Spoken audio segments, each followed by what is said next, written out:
আসসালামু আলাইকুম।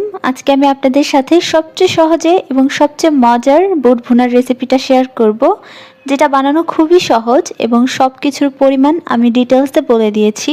তো প্রথমেই বুট ভুনার জন্য আমি এখানে 2 কাপ পরিমাণ বুট নিয়ে নিচ্ছি মেজারমেন্ট কাপের। এই 2 কাপ বুটকে আমি সারা রাতের জন্য ভিজিয়ে রাখবো পর্যাপ্ত পরিমাণ বেশি করে পানি দিয়ে।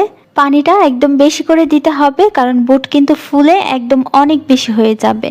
বুটটা কিন্তু যত বেশি ভিজিয়ে রাখবেন তত বেশি এটা তাড়াতাড়ি সেদ্ধ হবে, তাই এই কাজটা একটু বেশি পরিমাণ টাইম নিয়ে করার চেষ্টা করবেন। তো আমি সারা রাত রেখেছিলাম বুটটা, তারপরের দিন প্রায় দুপুরবেলা আমি এই বুটগুলো নিয়ে নিয়েছি।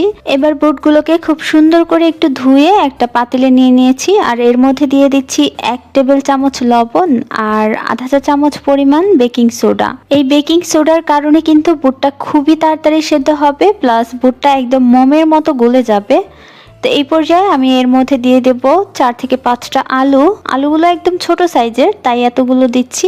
এখন এই পর্যায়ে অপেক্ষা করব যতক্ষণ না পানিটা টকবগিয়ে ফুটে আসছে।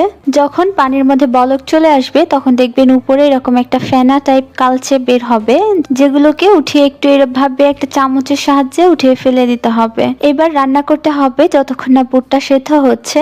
এই বুটটা আমি দেখে নিচ্ছি সেদ্ধ হয়েছে কিনা। এই যে দেখুন, একটা বুট নিয়ে এইভাবে চেপে দিলে দেখুন কত সুন্দরভাবে বুটটা সেদ্ধ হয়ে গেছে। এবার বুটটা ভুনা করে নিচ্ছি। কড়াইতে আমি তেল দিয়ে দিয়েছি 1/4 কাপের মতো। এর মধ্যে একটা তেজপাতা আর একটা শুকনো মরিচ দিলাম। শুকনো মরিচ আর তেজপাতাটা কয়েক সেকেন্ডের জন্য নেড়ে চেড়ে ভেজে তারপর দিয়ে দিয়েছি পেঁয়াজ। এখানে 4টা মিডিয়াম সাইজের পেঁয়াজ রয়েছে। পেঁয়াজটাকে ভাজবো যতক্ষণ না পেঁয়াজটা গোল্ডেন কালার চলে আসছে। আচ্ছা, পেঁয়াজটা যখন প্রায় বেরেস্তার মতো ভাজা হয়ে যাবে, ঠিক এই রকম দেখুন, পুড়িয়ে ফেলা যাবে না। একটুখানি পানি দিয়ে দিলাম, মশলাগুলো ব্যবহার করব তাই।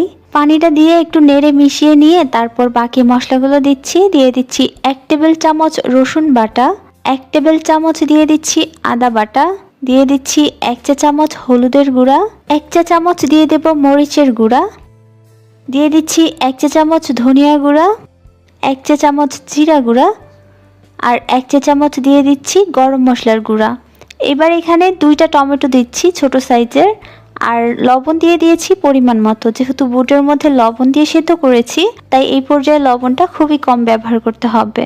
মশলাগুলো কষিয়ে নিতে হবে। যখন দেখবেন মশলা থেকে এরকম তেলটা ছেড়ে দিয়েছে, মানে তেলটা আলাদা হয়ে গেছে, তখন দিয়ে দিতে হবে সেদ্ধ করা আলুগুলো এভাবে হাত দিয়ে একটু চটকিয়ে দিবেন। এতে করে মাখা মাখা হবে বুটটা ভুনা, আর ভালো লাগবে খেতে। আলুটা দেওয়া হয়ে গেলে এই পর্যায়ে কি করতে হবে, আলুগুলোর সাথে মশলার সাথে একটু 1 মিনিটের মতো জাস্ট ভাজতে হবে। 1 মিনিটের মতো নেড়েচেড়ে ভেজে অল্প একটু পানি দিয়ে আবারও এই মশলার সাথে আলুগুলোকে কষিয়ে নিতে হবে। এতে করে আলুর মধ্যে মশলাগুলো ঢুকবে আর খেতে ভালো লাগবে। তো যখন আবারও তেলটা ছেড়ে দেবে তখন বুটগুলো দিয়ে দেব।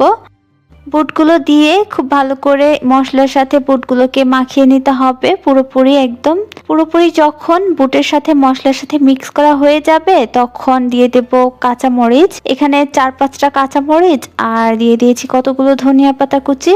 এবার এগুলোকে নেড়ে নিলেই কিন্তু আমাদের বুট ভুনা একদম রেডি হয়ে যাবে। এই বুট ভুনাটা যে কত পরিমাণ মজা, বাসায় না বানালে আপনারা কখনোই বুঝতে পারবেন না। এই রমজানে এইভাবে বুট ভুনা করতে পারেন, দেখবেন খেতে ভীষণ ভালো লাগবে। আপনারা চাইলে কিন্তু ছোলাটাকে সেদ্ধ করে তারপর পলিথিনে রেখে বা বক্সে ভরে ফ্রিজে রেখে দিতে পারেন। যখন মন চাইবে লাগবে তখন এগুলোকে নামিয়ে তারপর ভুনা করলেই হয়ে যাবে। বাসায় এইভাবে বানালে কিন্তু অবশ্যই জানাবেন কেমন হলো। আজকে এখানেই বিদায় নেব। আল্লাহ হাফেজ।